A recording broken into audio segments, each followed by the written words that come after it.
It is Nicolas Maduro's first year presiding over Armed Forces Day as Commander-in-Chief. But as Venezuela attempts to show its military might to the world, new questions have been raised by a group of European observers on whether Maduro's razor-thin electoral victory last April was legitimate.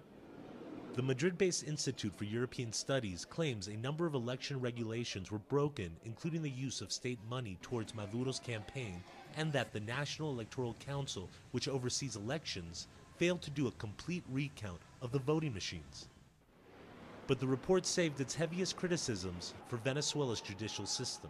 The report accuses the Supreme Court of wrongly interpreting the country's constitution to allow then Vice President Maduro to run for president in the first place.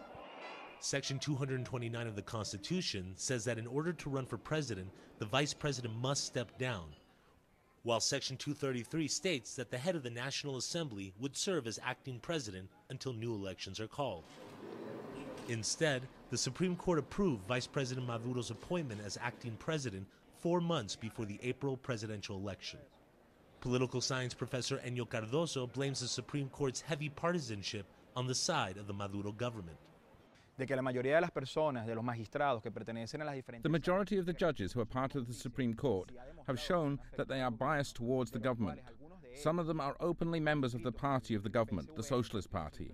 And this is the same case with the National Electoral Council.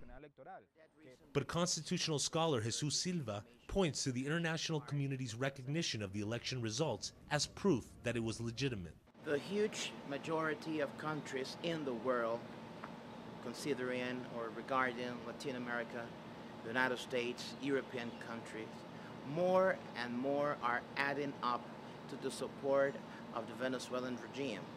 More and more countries are accepting that our election has been legal, transparent, and there is no solid evidence of any irregularity. Well, what about President Maduro's statement that Edward Snowden, could seek asylum in Venezuela? Yeah, hi.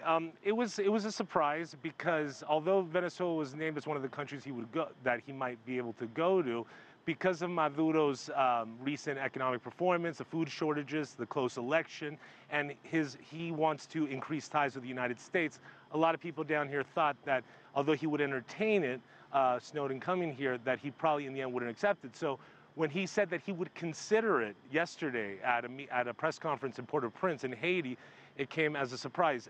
There's no final word about it. We don't know yet. It was just kind of an off-the-cuff statement.